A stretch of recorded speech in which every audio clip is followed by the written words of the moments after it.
What's up, everyone? Welcome back to another episode of the Heel Hookers Podcast, episode 115. Let's go.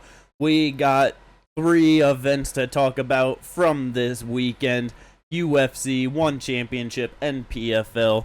Not too much going on coming out of PFL and 1 championship this weekend, but a whole lot of good stuff from UFC. Let's go. Before we get into all that, like and subscribe if you enjoy all the content. We appreciate everyone that does. Yeah.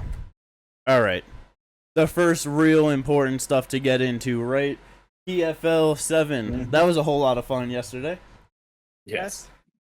I think it was probably the second best PFL event of the year because they got to the fights that we cared about very fast. Did not take too long. It was very good. Yeah, honestly, they did have a lot of finishes. A really quick pacing that was nice for them. I think it was like, a 4-hour card or something like that? Something like that. I remember it being 2.5 hours in and we were going into the 6th fight.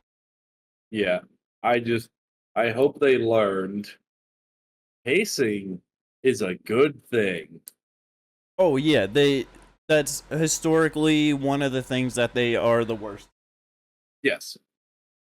And, we were talking about while we were watching it, is like, you compare them to BKFC, it's like BKFC just does so many things better than them.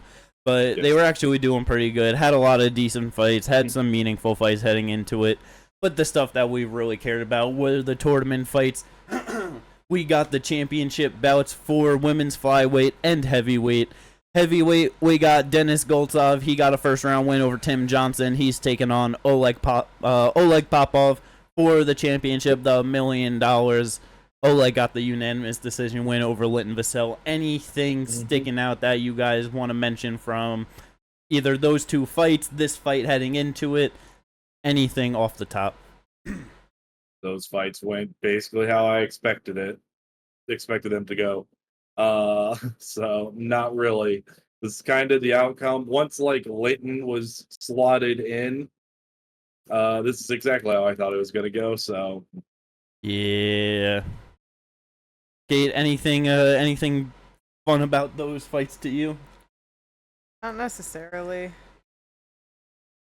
Not excited for I'm really not excited for heavyweight at all, I'm sorry. No. I have not much to weigh in on this. 2 Russian heavyweights for fighting for $1 million.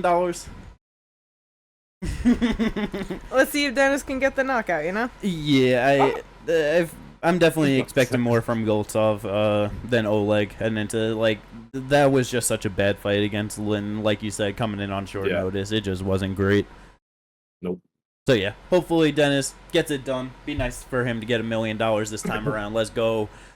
But on the better side of the card, the better bracket to look at, we had Dakota Decheva taking on Jenna Bishop on this card, and we had Tyler Santos versus Liz Carmouche. Yep. Let's start with Dakota and Jenna because that was the much better fight. Did not last nearly as long as the other one. 354 of the first round. Dakota gets it done. I was a little bit surprised with the fight starting. Jenna goes in for the double. Easy takedown on Dakota. Just really got the lift, got her down. But it didn't take long for Dakota to work her way up and out of it. Yeah. No.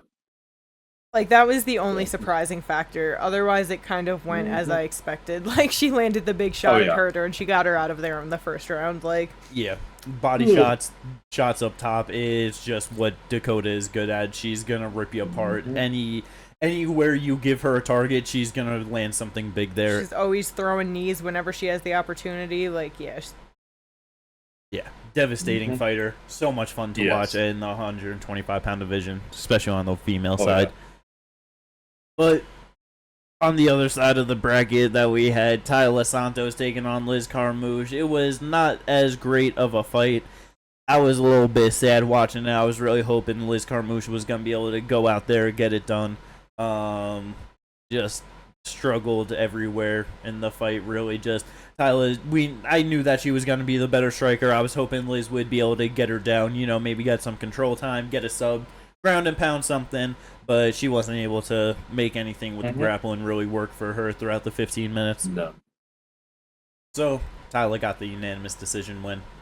Yeah, so we'll have Dakota versus Tyler, which is easily the most interesting fight that they can make. Yeah.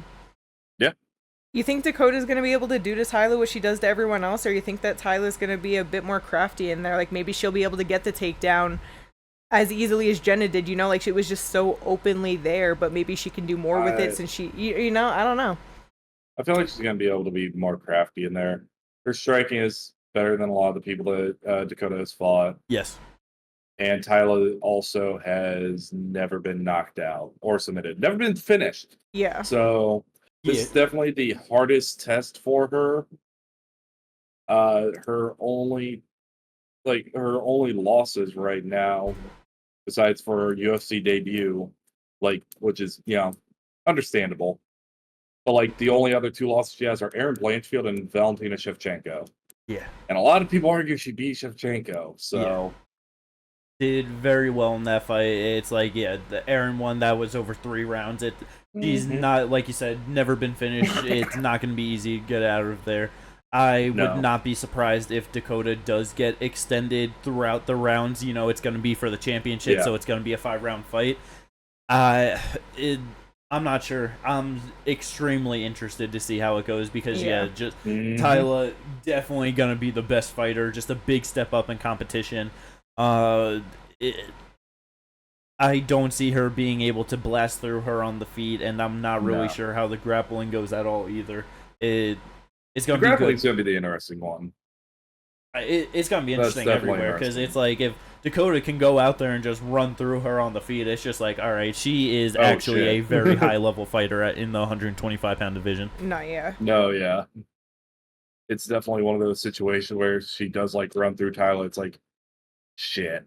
I really want to see her in the UFC at that point, just because, that's where all the, high-level... her versus, Erin, Manon, Rose... Valentina, if she doesn't retire, she loses the trilogy. Alexa Grasso, oh my god, there'd be so many good fights there.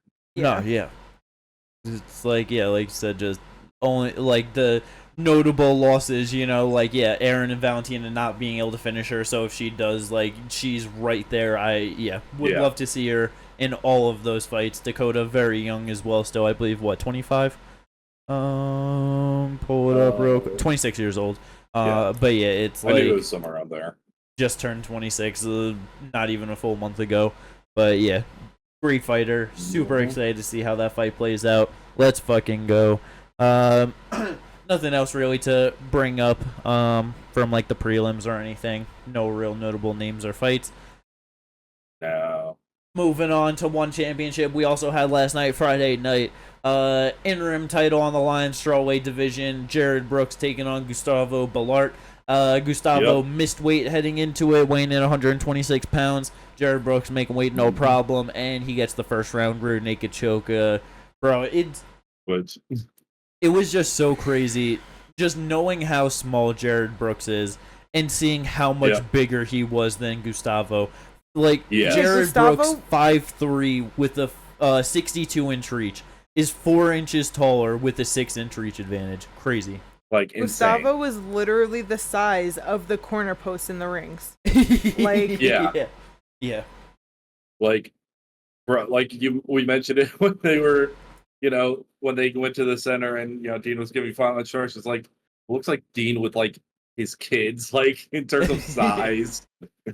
Insane.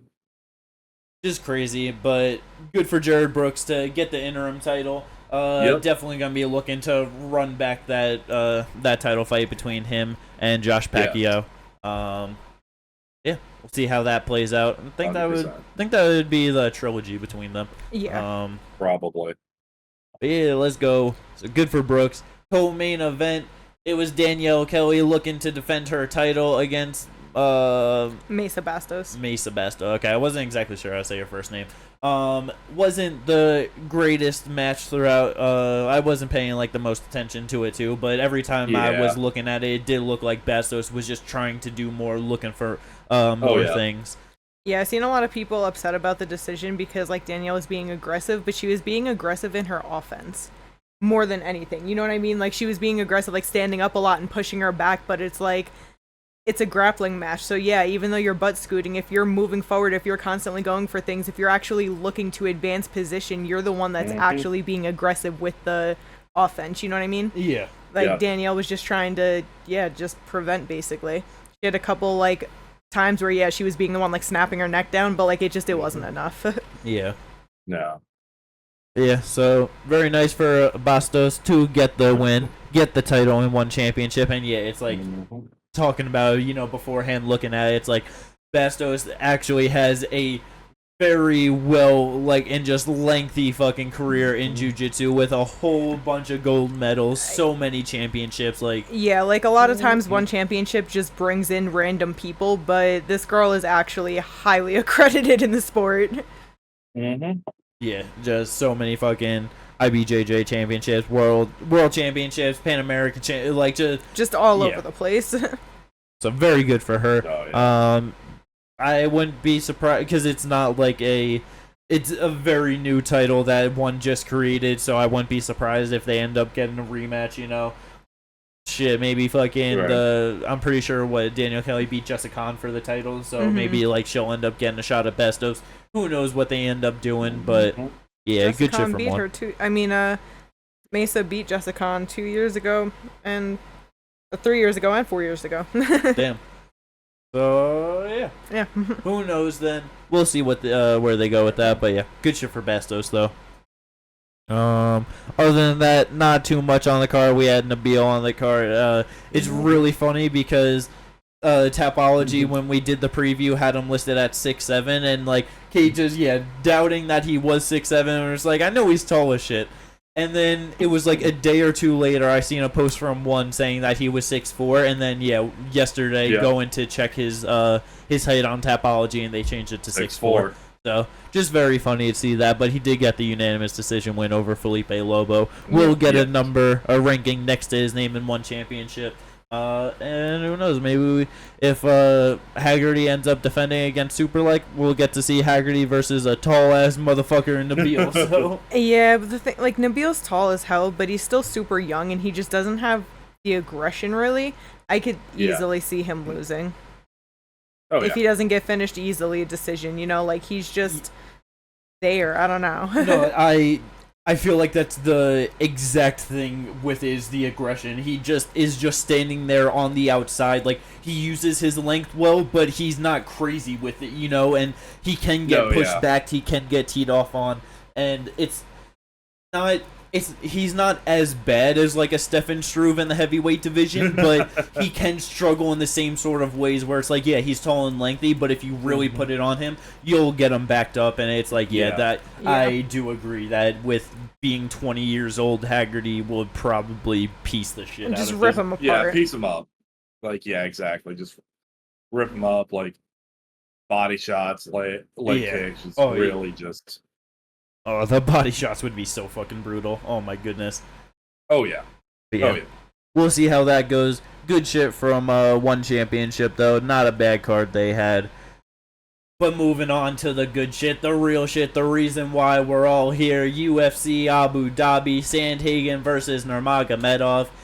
And holy shit, boy, did we get so many questions answered from this card. Yes. Ended, about an hour ago? Not even or so, somewhere in there. Let's get into it all. Main event, Umar Nurmagomedov remains undefeated, 18-0, wins by unanimous decision over Corey Sandhagen. As the fight was going on, I really didn't have any idea how the judges were actually going to score the rounds. The first 3 rounds especially were very close. Yeah. 4 and 5, Umar definitely doing better. I, by the end of it, just kind of had the feeling that it was Umar's fight and he was going to get to the decision. He does. How do you guys feel about everything that played out? Like you said, a lot of questions answered because it was one of those things where Umar is clearly a talented athlete, but he hasn't been tested at the highest level. So it's one of those things where he can be running through these guys that are nowhere near the top 15, and then you give him number 2, and he just shows that he's not supposed to be here yet. Oh, yeah. But that didn't happen. So it kind of just proves, no, Umar is an incredibly solid fighter. while, yeah, this is his Yep. first top-ranked fight, and, like, this is just where his path took him, he does deserve to be there, and I'm very interested in him versus either Merab or Sean, you know? Yeah. Yes. Go. I was just gonna say, yeah, I'm very intrigued on those prospects, whichever one he would end up fighting, because this was a title eliminator, so I am very interested in that. Feel really bad because, like, I'm just like, God damn it, Corey. This is why I didn't want Corey to fight him. So I was just like, if it's gonna be a close fight, it's more than likely gonna be Umar's fight, and he'll probably end up with, like, that was just like, but Corey really, like, showed a lot of the improvements he's done with his grappling, his takedown defense. It's just grappling overall. Because, like, there was a point where in the first round, like, Umar got to the back and literally a bunch of people were like, it's over. Yeah. No, yeah, it's like, just even looking at him, the fact that Umar went 5 for 13 takedowns, that's crazy. Yeah. He was only able to get 1 takedown per round. 1 for 4, 1 for 3, 1 for 2, 1 for 2, 1 for 2, like...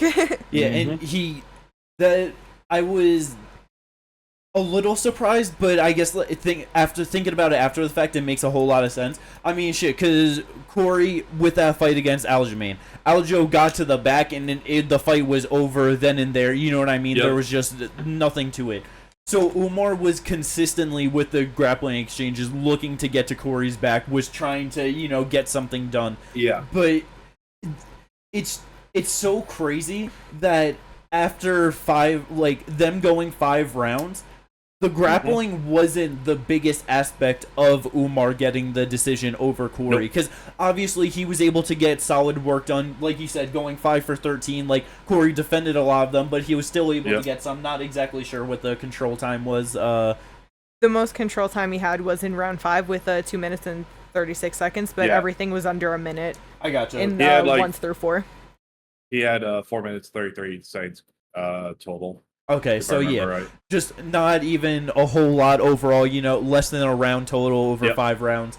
But it was just being able to stay in range with Corey, just, whenever Corey was looking to strike, move out when he had to. But on the feet, it was just Corey looking for those one single shots here and there, both of them landing good leg kicks, landing some good shots to the body. But the little moments of Umar going for blitzes, landing 3-shot combos on Corey, even if some of them was landing on the guard, just still looking to make more of an impact on Corey than really what Sandhagen was able to do against Umar.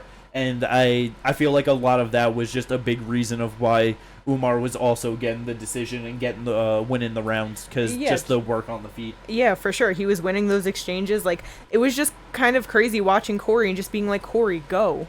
Do something. Like, it was wild watching him be so hesitant, so patient, and knowing that he could not afford to be so patient, especially towards the back half of the fight, Like, the back half of it makes a bit more sense, though, because it's like all that grappling and stuff. I'm sure he was fucking tired. All that training, you can only prepare yourself so much until you're actually in there and really feeling the difference, and you're like, damn, I'm exhausted. But still, it was just wild watching him not do so much, just getting outstruck and just beat on the feet. And I wonder if that's where it's because with the grappling, he did so much better than I honestly thought he was gonna be able to do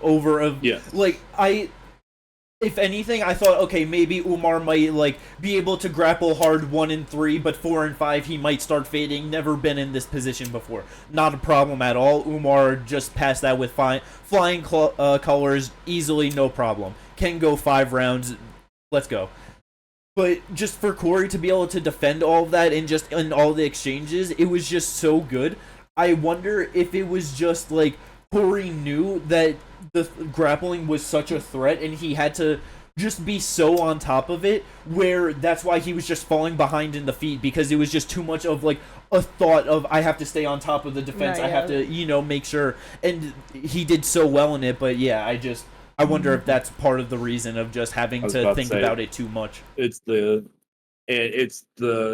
Habib game plan of, even if he is on the feet, every strike you throw is the potential of him ducking under, going for a takedown. You know what I mean? it's just like that's kind of what it is. So I think that plays a role. The fact that Corey was I just don't know. Like Corey just seemed so much more hesitant than usual because he wasn't, and also like wasn't throwing a lot up the middle. Like wasn't really showing out an uppercut. Kind of showed a couple times showed a knee or a front kick, but not a lot either up the middle. You know what I mean? Like so I don't know what the striking game plan was that Whitman had for him. Yeah. But I wonder if he was just having a problem finding the timing because a lot of those takedowns was a duck under and that, you know what I mean? Just right to the body lock. So Umar was timing it perfectly off of Corey's shots where it's like, how is Corey going to then time that, you know? Yeah, he's staying out of range really good. Like, so many times Corey going for kicks, it's like he's getting the legs out of the way of the low kicks. He's fading back off the high kicks. It's just so crazy. And I just feel like with both of them, it was just such a hard test for both of them in so many different ways that because going into it, we're just like, these are two very dynamic strikers in the 135-pound division. Yep. Wasn't the most dynamic striking contest between them. No. It was much more dialed in. The shot selection was reeled in from both of them, and I feel like it was just it was just much more concerted thoughts on like trying to do specific things, not doing anything crazy, not trying to get too out in front of your skis, and just follow the game plan, land what you have to, and you know what I mean. But Umar was just able to get a little bit more done throughout the 25 minutes, walks away with the decision. Yeah. So with that, because I don't know about you guys exactly. I know for me, with Sean and Merab being booked, I am heavily favoring Sean O'Malley to get the win over Merab. If it ends up being Sean, how do you think a fight for the title between O'Malley and Nurmagomedov goes? Definitely gonna be an interesting one. I just because Aljo got a hold of him a couple times, was able to do anything, but like I don't know. Just I feel like it'd be a very interesting fight. I think if the fight goes 5, I think O'Malley probably wins it. O'Malley, even though he is more, he is also someone who's like dynamic. He's also very technical and like sound with it. So with his striking, so I feel like he's just going to be able to stay in there and be able to win rounds based on his striking because he has very good timing. And so that's just my opinion. So I don't know. As we're getting closer, like at first I was just like Sean's just gonna knock him out. You know what I mean? But I don't know, man. As we're getting closer, like I just feel more and more like Merab's gonna give him a hard time. Yeah. Like with it being 5 rounds, I'm not sure if that's gonna play in Sean's favor because Merab is literally a machine. If he can just keep that pressure up, just close the distance, hits like throw some strikes, hit some takedowns, just basically do to him what he did to fucking Piotr.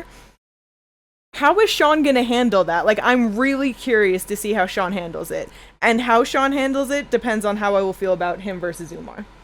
You know what I mean? Fair. If he struggles but is able to edge it, with Umar just being tougher and just having better striking, I think Umar would be able to get it done. But if Sean doesn't really have an issue with it, then I don't know. He might be able to just do the same shit to Umar. Okay, I just want to make sure I did not misunderstand. Are you asked how I thought Umar would? Yeah, I was asking about Umar Sean. Okay. Oh, sorry. I thought you were saying I wanted to make depending on how it went. So that's why with that I was like, I'm not sure how it's gonna go because like, what if it is Merab Umar? No, yeah, because I was just saying legit like what I thought like a Sean versus Umar fight was gonna be, but I still feel like, look, I can't let go of the left hooks that have dropped Merab multiple times. From a washed Amaro Moraes and an older Henry Cejudo. Listen, I know. It's hard to let go of those. I know. Especially when you have an extremely dynamic striker who has been knocking people out. That's why I said that, like, originally I was like, oh, he's just going to knock him out. Like, I wouldn't be surprised at all. For some reason, I just got this weird, sneaky feeling that Merab's just going to, like, do too much, you know? No, it's definitely fair. But if he can't get it off, I'm not surprised. That's just what Merab basically does to everyone. And it honestly, I feel I think Marab's a tougher stylistic matchup for O'Malley than Umar is. If Sean's able to get through Marab, honestly, in any fashion, I mean, like, if he's able to, like, defend the grappling, you know what I mean? Like, because if Marab can't get any grappling going and Sean just knocks him out, then it doesn't really show the most, you know? But if he's able to defend the grappling, keep him off him, and, like, get the knockout, I think that just shows big, because Umar's going to sit back way more on the outside than what Marab is, and that's going to give O'Malley all the time, room, and everything to work. He's going to be much faster than Umar, too. Like, Sean's going to be a problem for a lot of people in the division. Yes. But yeah, I'm definitely extremely interested to see Umar versus O'Malley. And then, bruh, fucking Marab does get it done against Sean. Umar versus Marab. The fucking grappling. Yeah, that's interesting. That's going to be a fucking good-ass fight, too. Marab will put a pace on Umar, and we'll really find out what that cardio looks like after 5. Oh, yeah. Yeah, so 135 is definitely looking very good right now. I'm excited to see how everything plays out at the top of the division. Oh, yeah. Let's fucking go. Co-main event, nowhere near as important as so many other things to talk about, but it's here in the spot. Nurmagomedov gets the unanimous decision win over Michal Olejniczuk. And then proceeds to call out Nick Diaz. Yeah, like, come on, bro, get the fuck up on. Like, the dude that respect. had visa issues getting to Abu Dhabi and the dude that can't fight in America, like, where is this gonna take place? It's never gonna happen. But it's like also the dude that has fought one time in how many years and also is how old and fights at 170? Yep. Like, that's my whole part on it. Like, fuck the visa issues, which is just the logical aspect. It's like, bro, of all people, you're gonna call out a retired old man that was just gonna come back for like a Luque fight and he's on his downcline anyway, you know what I mean? I don't know. Yeah. Yeah, no. Not a good call out. Not a good use of your time. No, it's not. I don't even see it. Yeah, it's never going to materialize. It makes no sense for you. No. Here's RoboCop. I mean, RoboCop deserves a top 15 guy for sure. Give him Bo Nickel. I'd be fine with that. Battle of the Redheads. Battle of the Undefeated. The Undefeated Redheads. Someone's O has got to go. But yeah, loser shaves their beard. But yeah, I mean, this was definitely a better performance from Shara compared to his last one. But it's just he's still just not going to do anything. Yeah, he's not going to do anything in this division. So you know, it is what it is. Moving on to the featured bout, a much better fight back in the bantamweight division. 2 top 10 competitors. Davison Figueiredo, ranked number 6 heading in, wins unanimous decision over Marlon Chito Vera, ranked number 4. Mm-hmm. Did anything surprise you about this fight? Yeah, bro. Figgy being the one to drop Chito. Yeah, well, they did their credit to him. They credited it? Yeah, they gave it to him. Yeah. Which, I mean, fair. That was a knockdown. I don't care what rule said that is. That was a knockdown. Yeah. 3rd round. Big, solid right hand from Figgy, clips Chito, and just sends him down to his butt, tries to stand up, just goes to, his knees real quick, gets back up. Wasn't the worst, knockdown or anything, but that, just looking at the stats right after, they didn't credit him with it, so I was like, okay, but I guess they, just after going back and probably looking at it, they were like, oh yeah, no, that's a knockdown. That's a knockdown. Yeah, but I was kind of surprised, just all 3 judges just, the one judge giving it 30-27, the other 2 just 29-28, just the one, I don't know. I was kind of surprised because I know the rounds were really close, so I'm not calling it a robbery by any means, but I just thought that, damn, one person would have given it to him because it was the first round, not a whole lot happened. Yeah. Figgy threw, I guess, a little bit more and he had the control time, but he didn't do anything with it, and it was the biggest shots was the up kick and the knee, and those were by Chito. So I was just a little surprised. No, because I'm pretty sure it was probably round 2 that both judges gave to Chito, but More than likely. Yeah. Yeah, I'm not sure. Yeah, 30-27, I was definitely surprised by. And yeah, like you said, one and two were super close. I was slightly favoring Figgy round one. I thought Chito like edged it round two, and then yeah, round three was the only clear one for Figgy. Yeah, round one I had no idea where they were gonna go with it. Like I Yeah. said, Figgy had all that control time, but just didn't do a whole lot with it. And like just that up kick, that knee, I was like, oh, are those gonna be the memorable things? Like that, you know? Oh yeah, because just exactly they were two very memorable, like just good shots. So you just never know how that plays with the judges.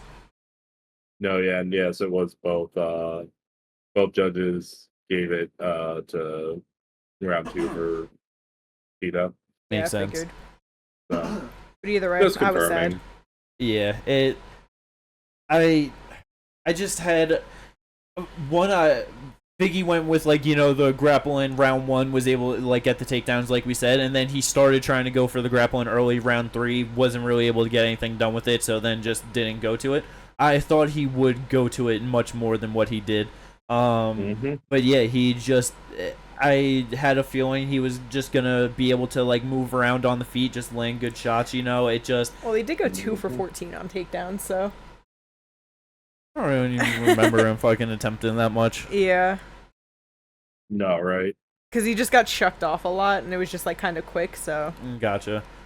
But yeah, just a very solid performance for Figgy. Did call for the title shot afterwards, which it's like you just had like I know it was before Umar, but it's like you had them two fighting either Yeah. way. No matter how that played out, unless it was like a no contest or something, like you're not getting that title shot, man. No, yeah, if it was no contest, DQ, draw. So, do you think Figgy gets like I don't know? Do you think he maybe has to get like a Piotr fight? Do you think he gets Corey? Do you think he gets the loser of Sean Marab? Because I mean, depending on how like Sean and Marab play out, like let's say if Marab wins, I feel like you have to do Umar Marab and then you do Sean and Corey both coming off their losses. Like that's the perfect time to do that. Yeah, because I still want to see that fight, and then but either way, those are the three ways that make sense. I think Figgy is going to need to fight Piotr. Piotr also wants a title shot. He needs another win. Perfect title eliminator for the fight after the next fight. You know what I mean? Yeah, that's very fair. Two former champions, two going after it. So that's definitely a good one. That could easily be just a good fight on a pay-per-view or like a 5-round fight night main event or something. Make it a 5-round fight night main event, please. That has to be 5 rounds, for sure. Figgy hasn't gone 5 rounds at 135 yet. Piotr is obviously much better 5 rounds. Yeah. Yep. That's definitely the best way to go about it. Let's go. Next fight on the card. So sad going into it. So sad coming out of it. I hated everything about it all around. Michael Chiesa gets a first-round rear naked choke over Tony Ferguson. I'm happy that he at least tapped it in, let himself just go unconscious. That was at least a slight thing to be slightly happy about, I guess. Bruh, semi-retired. Yeah, he was very non-committal about it. Clearly, the UFC isn't gonna offer him another fight, but he doesn't want to go fight anywhere else. Which I'm very happy about. Yeah, so hopefully he's like, he said that he was gonna go talk to his family and everything, and hopefully it's just like, just hang it up, man. 8-fight losing streak, you have done enough. His record is 25-11 now. Going into the streak, he was 25-3. Yeah, like that's crazy. Yeah. Enough is enough. Tony, you have given more than enough to the sport, the division, everything. Yes. Just hang it up. That's it. No, yeah, exactly. And if he ends up out of, no longer under UFC contract, I'm going to look straight in the camera for this. Dave Feldman, do not call this man. Oh, God, do not talk to him. Do not be in the same room with him. Do not be within 1,000 feet of him. Bro, Stay away. PFL will try and grab him for sure. 100%. Bro, they grabbed Marlon, man. They grabbed Marlon after his streak. I know. And gave him, 2-3 fights before fucking having him retire there? Like, oh, terrible. Yeah. But yeah, hopefully Tony retires. Chiesa, it's good for him. I just had a feeling that, especially at this point, 170-pound contest, he was just gonna be a bit too physical for him, and yeah, he just made it look easy. Yeah. But next fight on the main card. It was a pretty solid fight, very fun. Yes. Mackenzie Dern taking on Lupi Godinez. Unanimous decision win for Mackenzie Dern. How do you guys feel about that? I kind of thought that it could have gone to Lupi. Yeah, I agree. Definitely. I can see it. I think it could have gone either way. It was definitely a close fight. It was very solid. The things that I was surprised about from it, I didn't expect Mackenzie to look as good on the feet as she did against Lupi. I thought, like, cause Mackenzie's always like aggressive. She's gonna be going out there with big 1-2s, just big right hands. But I just thought the boxing of Lupi was just gonna be a bit too clean and just wouldn't let her land as much. Lupi, it was very nice to see her actually mixing up her game a bit more comparatively to what she normally does. Going for some takedown attempts on Mackenzie, which I was very surprised about. She actually got one, and I was just like, okay, just not expecting that. And then just a lot more leg kicks and kicks to the body than what she normally does, too. Just actually diversifying her game. Even though she takes the decision loss here, I was very happy to see that, because that's just what I've been saying. I don't really care if she wins or loses. I just want to see her get better and put on fun fights. So she succeeded in that. Let's go. Yeah. And it's like just one of those things where, just going into it. If she got the win, she's just going to be fighting up. And I mean, I don't know. Maybe like she is 30 years old, like, doesn't have the most time to get like the best out of her career. But I mean, but then for Mackenzie Dern, I didn't realize that she was also 31. So it's like she's been around for a while. Maybe just, like actually getting her game together. Just. Yeah, it's just hard because she, just before this lost to Total Amos? Yeah. And Jessica Andrade. Yeah. And Jessica Andrade. Like, it's just hard because I feel like she also has lost to Yang Janan. Yeah, I was kind of... And Marina Rodriguez. Yeah. I was thinking about it after the, just like after the fight, like after the event and everything.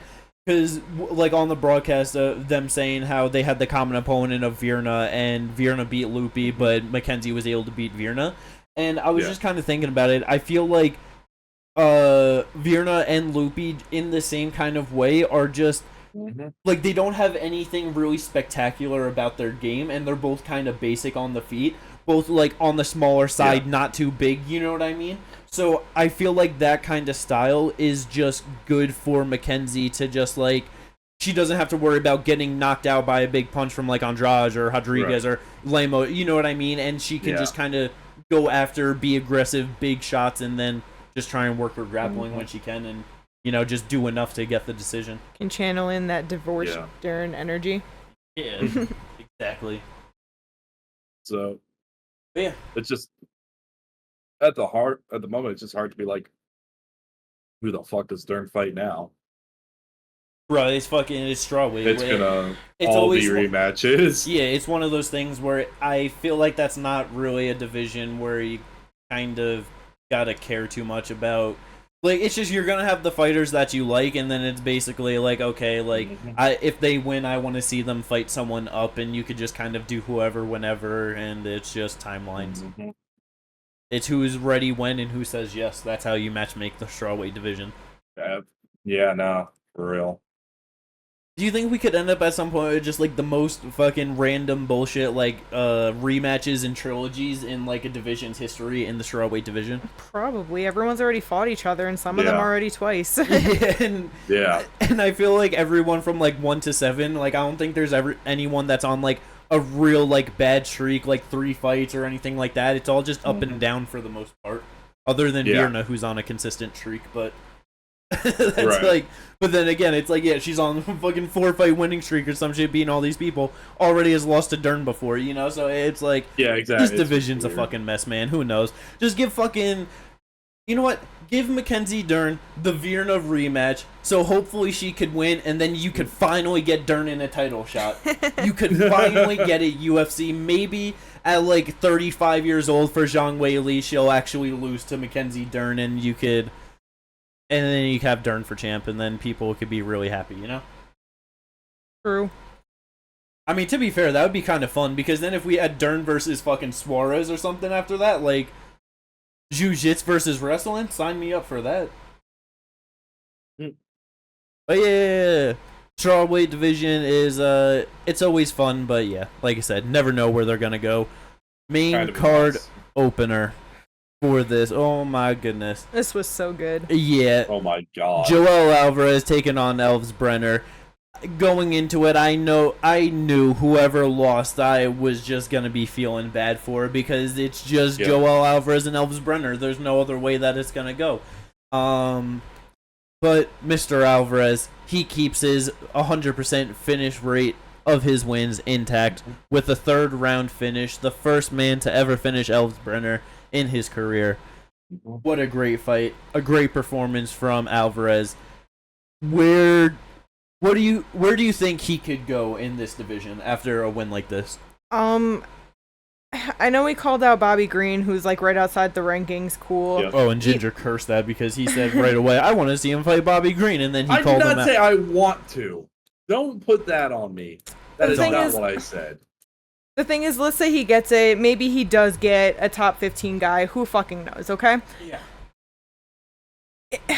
It's just hard with him because he obviously slows down a lot towards the back half of his fights. Yes. He is very big for 155. 6'3". 6'3", 77-inch reach. He's missed weight multiple times. Yes. He's had a lot of visa issues, so it's stopped him from fighting often. Like, he's been just fighting like once a year, you know?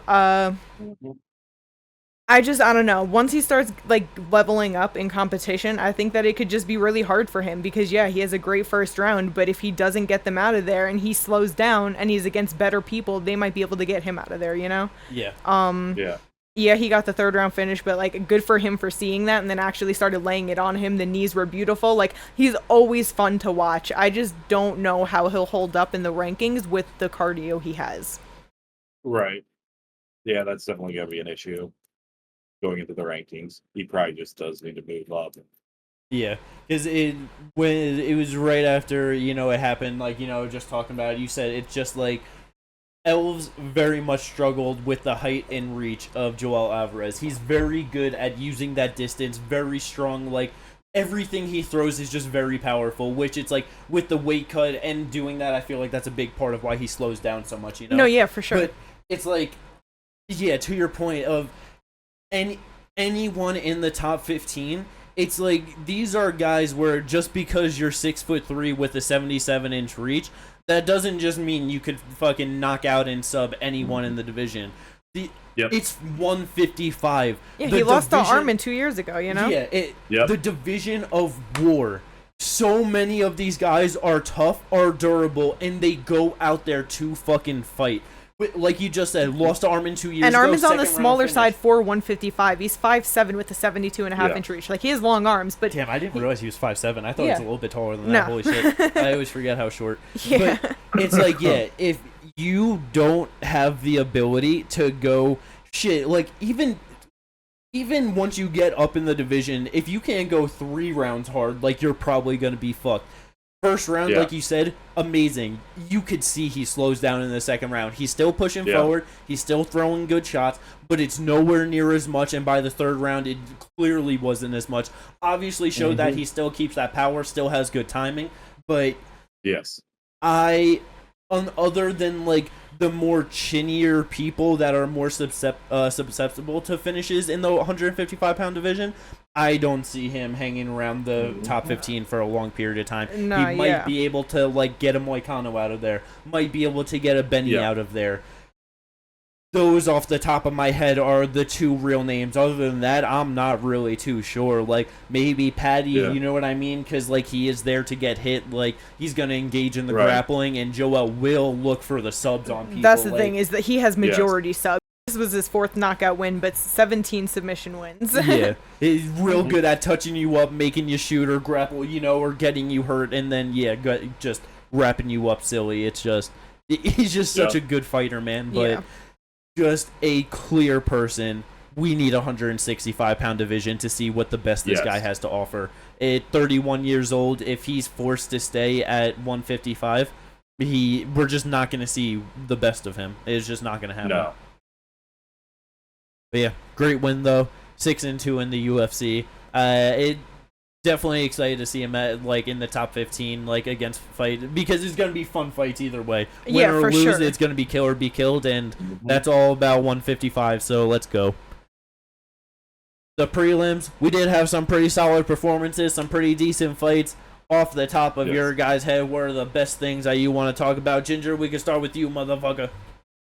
Guram Kudulladze versus Jordan Vucinic. Vucinic, I think it was. Vucinic, yes, Vucinic. Yeah. Just extremely good first round from Jordan. Probably a lot of it being Guram, a little bit of ring rust not being in there for a long time. Yep. But yeah, just not doing anything. Just Jordan looking really good. Second round comes around, Guram looking like Guram Kudulladze. How looking he like I need looked. a win. Yeah. Yeah, exactly. And just actually started picking that shit up. Yeah, the rest of the fight was his. Yeah. But oh my god. Like you said, great first round. So much fun. That right hand from Jordan in that first round that sat Guram down, just dropped him to the floor. I was just like, holy shit, that was a bad one. It was just so oh my god, it was so clean.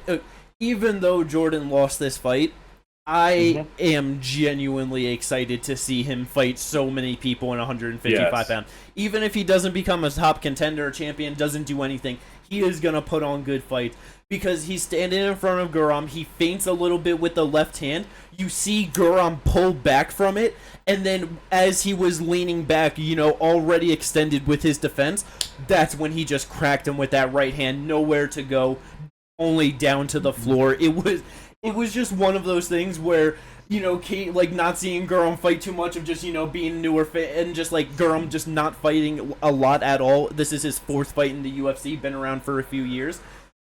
He just gets dropped like that, not doing good, and just oh, I don't really know, and I just have to, me and my fandom, be like, nah, he can do it. See, he's holding on, he's surviving down on the ground, and just having to really hope that he can pull it out, and just so happy to, like you said, see him actually perform like himself. Just great striking, trying to mix up the grappling throughout 2 and 3. So happy for Guram to be able to pull out that unanimous decision win. Oh, incredible.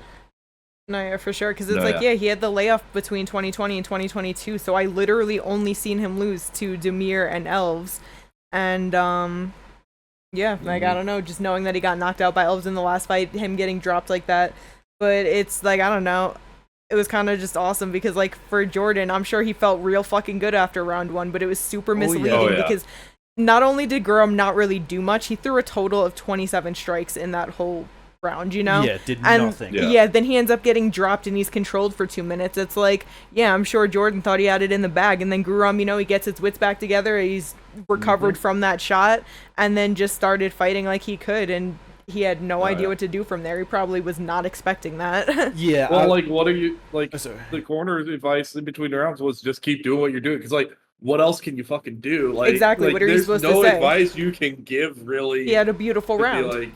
But that's why I'm saying it was very misleading for him. But then not only that, round 2 ends, round 3 starts.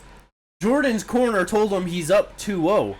We were watching that that was a Guram round 1-1. You do not, that was not a round at all where a corner you should have been confident, you're up 2-0, now your fighter's thinking, I just basically survive and I win this fight. That is such a bad mindset to have.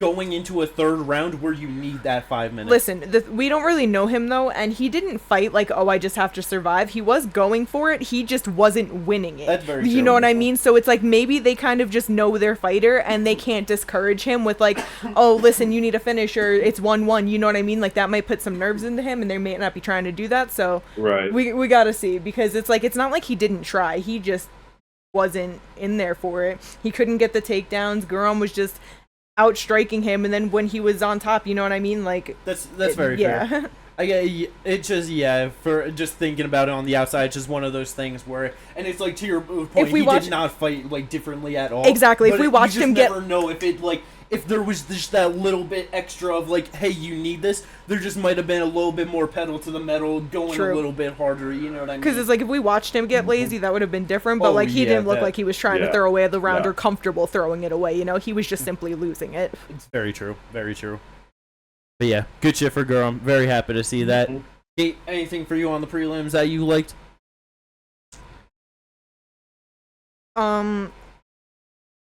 Cowie Fernandez, that's how you say it?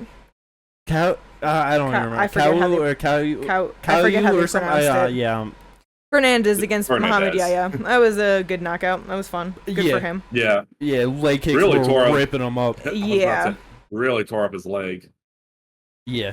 And just had him thinking about that too much, and fucking he just came in, he had his leg up and just blast him with that 2-piece, and that shit was over. Very good for him. Well, I believe that no, not his UFC debut, was second fight. Yeah, because I'm pretty sure he lost his debut. Yeah, split decision to Mark DeCasey, which it's like no shame. It's Mark DeCasey. Like he's pretty good.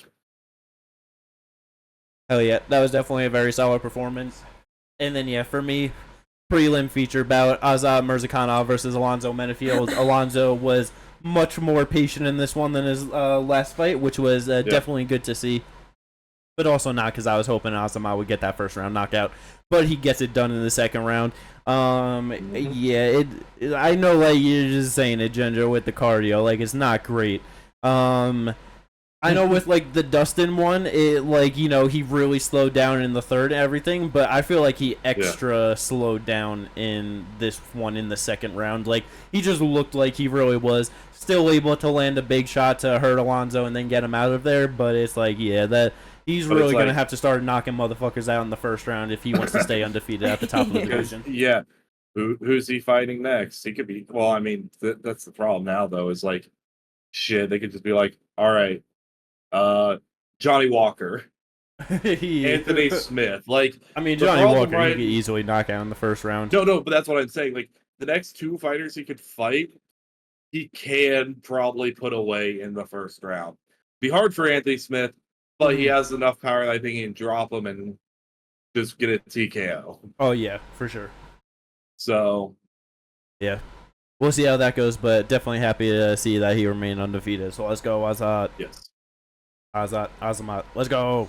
Other than that, nothing else really too crazy on the prelims. Those were definitely the best things going on. Let's go. Yeah. That was the UFC fight card from Abu Dhabi. Very solid fight night. Yeah. Mm-hmm.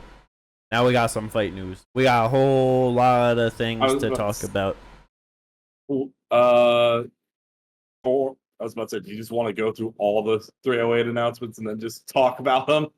Because they're basically announced damn near the whole card. True. Yes. And I also forgot before that, we had Tapology. I think I won Tapology? I don't remember. You won Tapology. Okay, yeah. A quick mention. Hooray! Boo! Yeah. Alright, fight card. So, because what's, is everything in order on, UFC 308. I don't. It did not say bout. It did say this is not a bout order. Like, this is not like the bout order. That it was just like an announcement for it, right? I gotcha. Okay. Yeah. So let me. Yeah. Sorry. I was just gonna. Because I know we got like a lot of things, but it's place. Okay. Okay.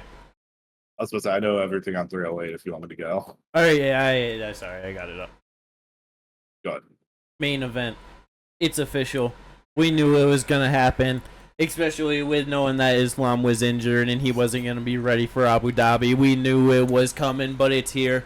Ilia Topuria defending his featherweight title against Max Blessed Holloway, the baddest motherfucker in the world, the BMF champ, looking for 2 belts at the same time. How do you guys feel about that for the main event of Abu Dhabi?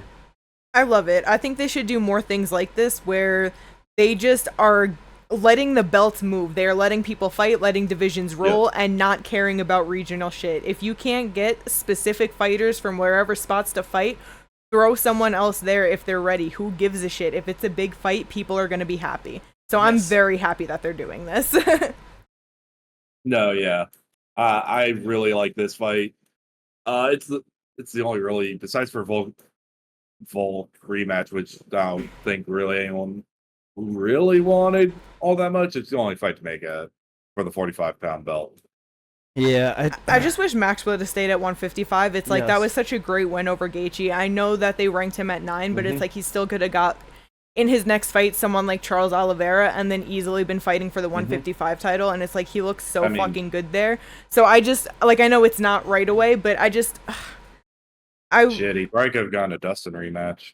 Could have got a Dustin, like just something, you know what I mean? Like he could have gotten another top 5 guy, and he could have gotten another win to get him to the title shot. Yes. And I just hope that he can look okay at 45, you know? Like, I hope that him committing to 155 and getting that build, making weight good, and going back down, I hope it just doesn't hinder his performance. Yeah, that's literally the only thing that I'm worried about, and it's the only thing that I don't like about this fight. Because other than that, it's just like, if he didn't do that, there would just never be a thought, and it's like, let's fucking go, this is Abu Dhabi. But it's like, bro, you say that you fucking commit differently to fighting at 155 and you perform like that against Gaethje. How the fuck are you not like, oh, at 31 years old, this is my division. 32, sorry. Like, this is my time. This, you know what I mean? It's just like, oh, I really hope the weight cut doesn't fuck him. That's the only thing about it. Great fight, though. Let's go. Co-main event, 5 rounds. Ginger, your boy is back. He's forced into another fight down the rankings in order to try and get a title shot. Bobby Knuckles, the Reaper, Robert Whittaker, taking on Khamzat Chimaev. They're looking to get it done again. How do you feel about it, Ginger? I'm going to push propaganda. Sean Strickland ducked Robert Whittaker. And that's the story I'm sticking to. Yeah, he did it publicly. He said there's no reason for them to fight. He deserves the title shot. So, but, no. Why is it like all the people that I like are willing to do this shit? Because I understand their mentality for it, but at the same time, I'm also like, fuck that. Be smart. This is why we love them, though, Ginger. This is what makes people great. But the thing Khamzat barely deserves to fight Paulo right now. But the thing with Whittaker, though, it's like, if Sean isn't going to fight him realistically, where else does he go other than down? Because it's like, he already lost to both Dricus and Izzy, who are the next people fighting for that title, Dricus as champ. So it's like, with a win over Paulo and a win over Ikram, that doesn't necessarily warrant you for the rematch to either one of those guys. Like, if it was a fresh matchup, then maybe they'd be like, yeah, sure, you know, but it's not. Yeah. So it's just, you know what I mean? I feel like either way he'd be fighting down if Sean don't want to fight him. Yeah, yeah. Because it's like, you know that they want Khamzat in a title fight more than Whittaker, more than Strickland. And Strickland just makes more sense in a title fight against either Dricus or Izzy than Whittaker does. You know what I mean? It's like... all I know is second round knockout. We'll see. I have no idea, but yeah, winner of this fight should be fighting the winner of Dricus and Izzy, no doubt about it. Like, 100%. Sean sitting being like, nah, I deserve it. It's like, whoa, if you got 2 people that, like, at the top that are deciding to be active and fight for that spot when you're not willing to, you shouldn't get the spot. Like, it's just as simple as that. Let's go. I know we already talked about it. Cyril Gane, Alexander Volkov. Should have been Cyril Gone versus Jai Almeida, but okay. Yes, and Volkov versus Tom Aspinall next. Because we know Jones ain't going to Yes. unify, so just book Tom for Yep. another interim title defense right away. He won in a minute. He don't need fucking time for another fight. He beat Yes. Sergey on 3 weeks' notice. Just let him beat the whole division on fucking 2 days' notice. It don't matter. Let's go. Right? Yeah. Yes. Yeah. This next one, though. Dan Ige. He didn't get what he was promised. A fight at the Sphere for taking a fight on about 4 hours' notice against Diego Lopez. Yeah. But he does at least get someone ranked above him in the division at 145 pounds. And he gets it on this big card. Lerone Murphy, undefeated in the UFC and overall in his career. This is... I do not know how this fight is going to play out because Lerone is very good, but he's not the biggest finisher. And Ige does not get finished. So if Lerone isn't putting on all of like these big shots on him or anything, Ige is just going to be pushing into him. And I just feel like he can probably do more. And I feel like even though Lerone has never lost, obviously never been knocked out, I would not be surprised if Murphy gets knocked out before Ige does. No, yeah, for sure. Yeah. Because like Ige actually with finishing ability, like KOs and subs, getting both of those within the UFC because it's like prior to being in the UFC, Lerone got more, but that's fucking everybody that has them on their record. You know what I mean? Yeah. 4 decisions, 2 knockouts inside the UFC with a draw. Because the thing with Dan is that, like, he can definitely lose decisions. That's obviously where all of his losses come by with 8 of them. But he can win them, too. It's not that he's not active. It's not that he doesn't do enough or, like, throws them away. He just is sometimes against better people. It is what it is, All of his losses are to ranked guys. Yeah. Yes. So, Lerone is ranked, but only with the win off of Barboza. So, it's just, we'll see where he's at, Yeah. Yeah. It's definitely a good test for him. Yeah, Dan Ige is the perfect gatekeeper into, like, the top of the division at 145 pounds. Like, if you can beat Dan Ige, you're probably going to do pretty good. You know what I mean? Yeah. No, yeah. But yeah, that is a very good fight. I'm definitely excited to see how that one plays out. Motherfucking Magomed Ankalaev ain't getting his title shot. No, not yet. Because he's got to take on Alexander Rakic coming off of his knockout loss to Yuri Prohaska at UFC 300. How you guys feel about this one? Let's go. I think this is a lot of fun. Yes, it's perfect. I think it's fun. It's also what we've been saying was going to end up happening is Ankalaev was not getting the next title shot. So I saw something, I don't remember where, so I don't know how credible it actually is, but apparently they were looking to book him and Alex, but like not until January, but he wanted to fight sooner. And so he was like, I'll fight Abu Dhabi, who you got, and was just like, all right, fine, like I'll take Rakic basically, but I don't know how valid that is. Like I said, I don't remember where I saw it. Interesting. That is interesting and such a gamble, especially with someone like Rakic, who is very good technical striking. Yeah. I could see a situation where Rakic fucks up his legs, much like Kamlovic.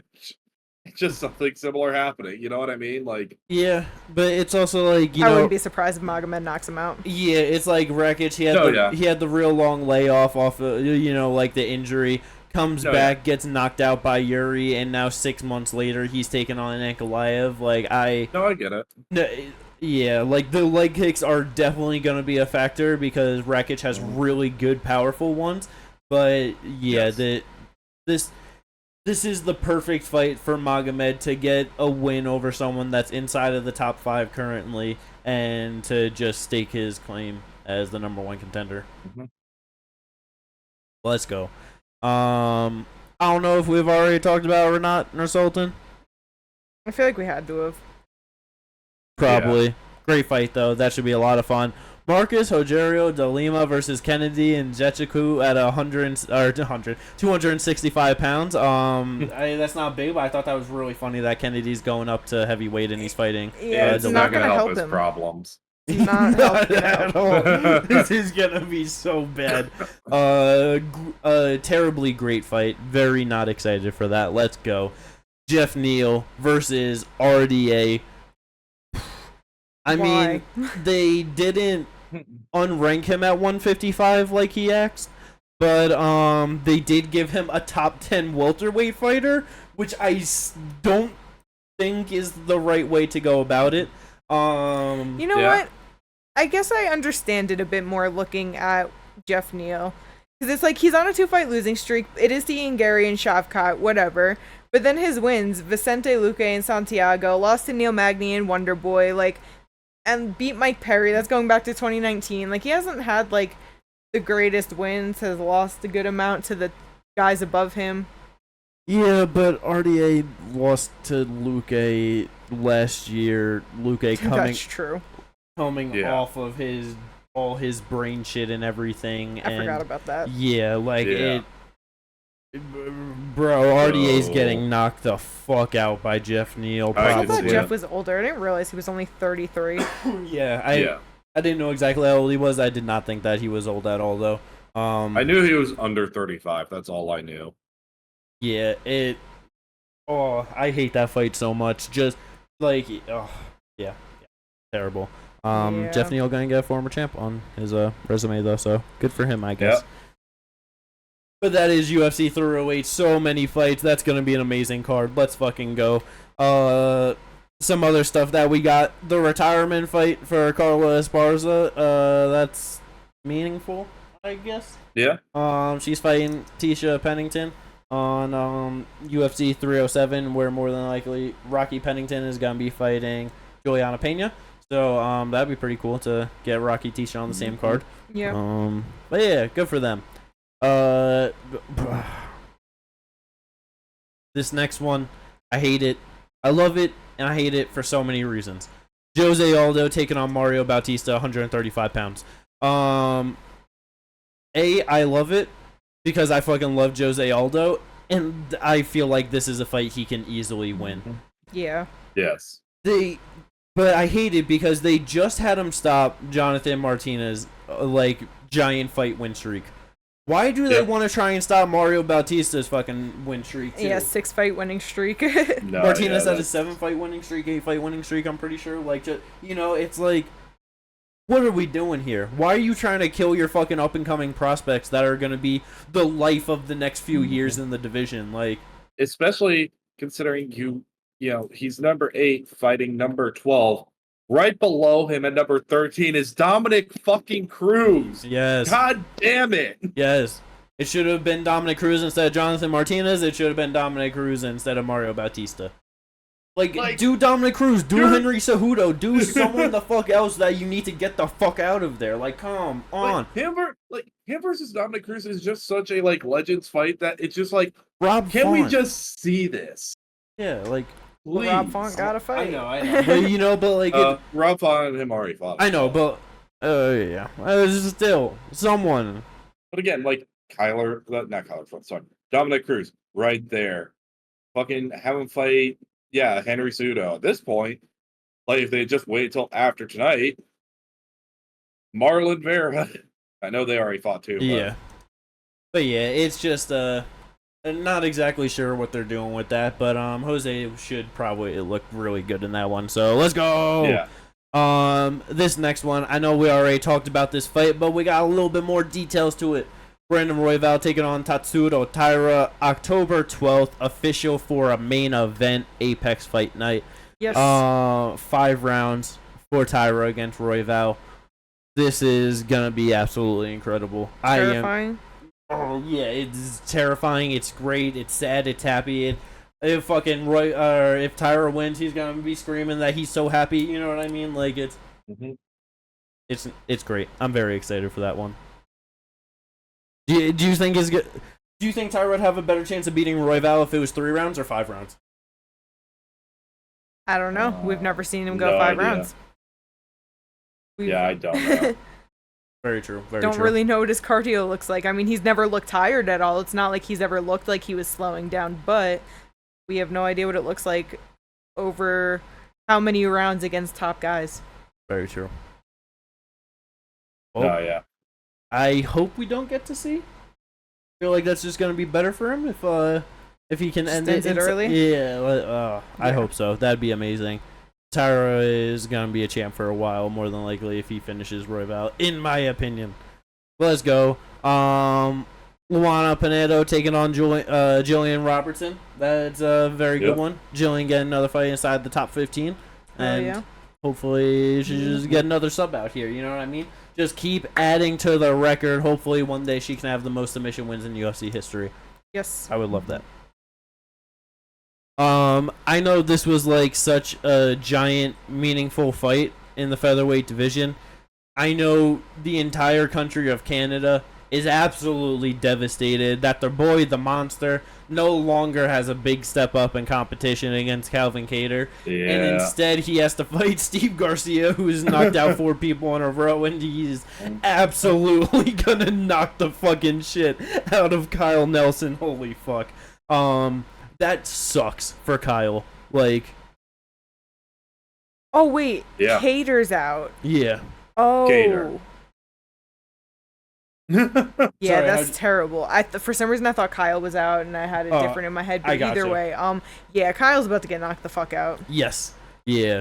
Just a terrible replacement that I feel so bad, but that just is kind of funny of like, yeah, top 10 ring Calvin Kattar. Oh no, he's out. Unranked Steve Garcia, who's knocking everyone out. Well, yeah, that's real great. So that should be a fun one. Next one, I mean, I guess not really surprising given the fact of that it's gonna be Rocky versus Pena. But Kayla Harrison, she's getting another fight inside the bantamweight division for the UFC against Ketlin Vieira.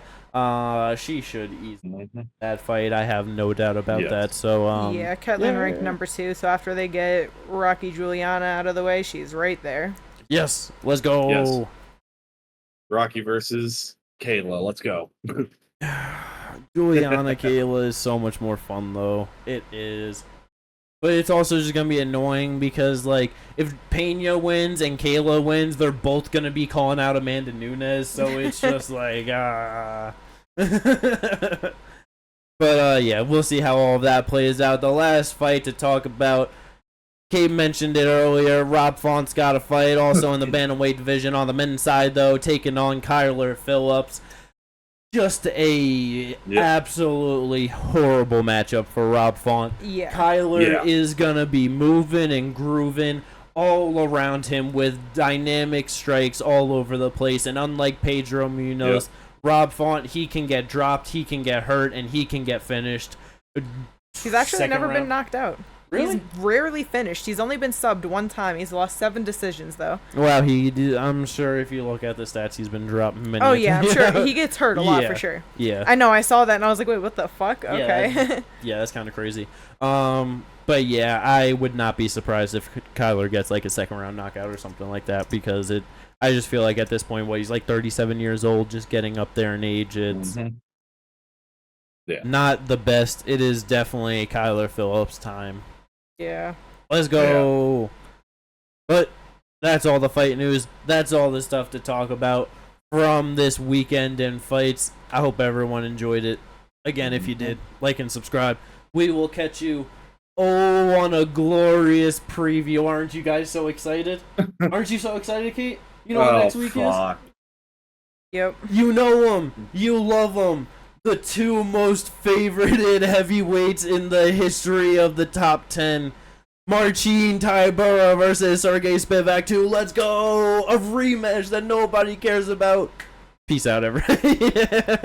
We'll catch you then. Peace.